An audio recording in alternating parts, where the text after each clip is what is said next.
일제강점기 독립을 위한 싸움은 여러 가지 모습으로 나타났습니다. 오늘 우리가 이야기해볼 두 조직이 있는데요.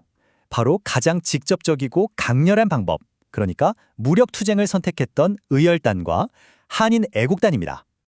이 한 문장에 당시 상황을 그냥 다 보여주는 거죠. 평화적으로 일어났던 3.1운동이 일본의 총칼에 무참히 짓밟히고 나니까 대화로는 안 되겠구나 하는 생각이 들기 시작한 겁니다. 그래서 찾아낸 방법, 그 중심에 바로 이 폭력이 있었던 거죠. 그러니까 3.1운동이 실패로 돌아가고 나서 김원봉을 중심으로 한 젊은이들이 만주에 모여서 조직을 만듭니다.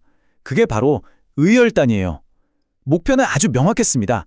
평화적인 방법으로는 독립을 이룰 수 없으니 이제부터는 직접 행동으로, 무력으로 일제에 맞서 싸우겠다는 거였죠. 이게 그냥 마구잡이식 테러가 아니었어요. 아주 구체적인 계획이 있었습니다. 강령을 보면 딱 나와 있죠. 부숴야 할 곳 5군데, 그리고 처단해야 할 대상 7부류.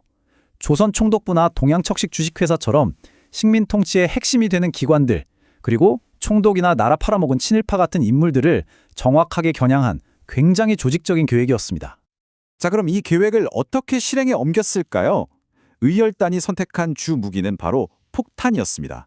이걸로 식민 통치 기관의 심장부를 직접 타격하기 시작한 거죠. 이때부터 정말 엄청난 공격들이 이어집니다.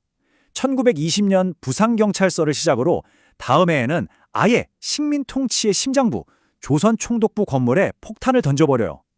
거기서 그치지 않고 종로경찰서, 심지어는 일본 도쿄에 있는皇宮까지 정말 일제 전체가 발칵 뒤집혔죠.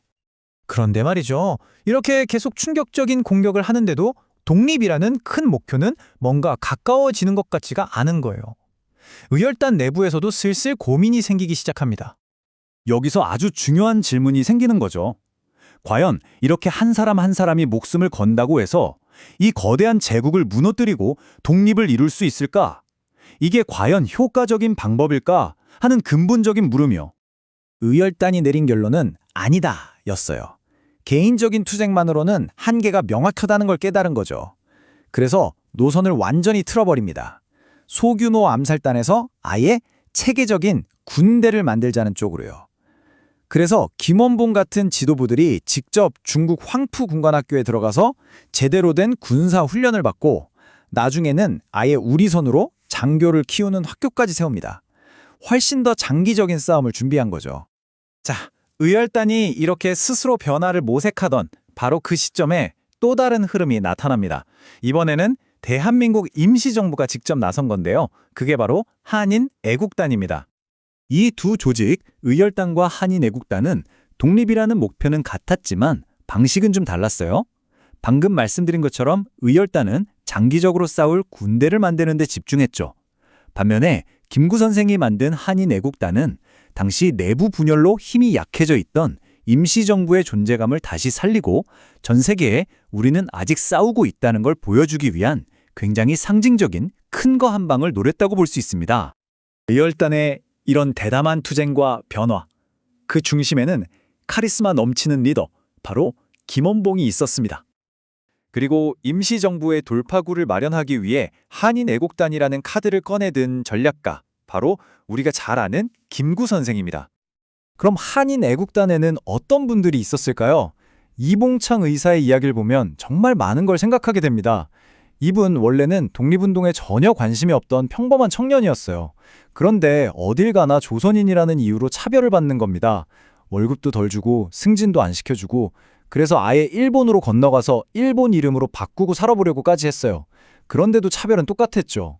결국 부당하게 경찰에 잡혀가고 나서야 깨달은 거예요. 이 문제는 개인이 아무리 노력해도 해결될 수 없구나. 이 구조 자체를 바꿔야 하는구나. 그래서 모든 걸 버리고 상하이 임시정부를 찾아가게 된 겁니다. 자, 이제 한인애국단이 던진 두 개의 폭탄, 그리고 그게 어떻게 역사의 물줄기를 바꿔놓았는지 한번 보겠습니다. 정말 엄청난 결과를 가져왔거든요. 먼저 1932년 도쿄입니다. 이봉창 의사가 일본 천황이 탄 마차를 향해서 폭탄을 던졌어요. 아쉽게도 명중하진 못했지만 일본 제국의 상징이자 신적인 존재였던 천황을 직접 공격했다는 그 사실 하나만으로 일본 사회는 엄청난 충격에 빠졌습니다. 그리고 바로 같은 해 상하이 훈코우 공원에서 정말 결정적인 사건이 터집니다. 윤봉길 의사가 일본군 승전 기념식 단상을 향해 폭탄을 던진 거죠. 이 의거로 상하이 파견군 사령관을 포함해서 일본군 최고위급 인사들이 그 자리에서 즉사하거나 크게 다쳤습니다. 말 그대로 지휘부가 통째로 날아간 거예요. 이 훈카오 공원의 이거가 가져온 파급 효과는 상상을 초월했습니다. 이걸 지켜본 당시 중국의 장제수 총통이 중국의 100만 대군도 못 해낸 일을 조선의 한 청년이 해냈다면서 감격하거든요. 그리고 이때부터 중국 정부가 대한민국 임시정부를 완전히 인정하고 모든 지원을 아끼지 않겠다고 약속합니다. 이게 바로 나중에 우리 독립군, 즉 한국 광복군이 만들어지는 직접적인 계기가 된 겁니다. 폭탄 하나가 군대를 만든 셈이죠. 자, 의열단과 한인애국단. 이들의 활동은 분명 독립을 향한 절박한 외침이었습니다. 하지만 그 수단은 폭력이었죠. 독립이라는 대의를 위해서라면 폭력은 정당화될 수 있는가? 오늘날 우리는 이들의 투쟁을 어떻게 바라봐야 할까요? 물론 쉽게 답을 내릴 수 있는 문제는 아닙니다. 하지만 이들의 치열했던 삶을 이해하기 위해서라도 우리는 이 질문을 계속 던져봐야 할 겁니다.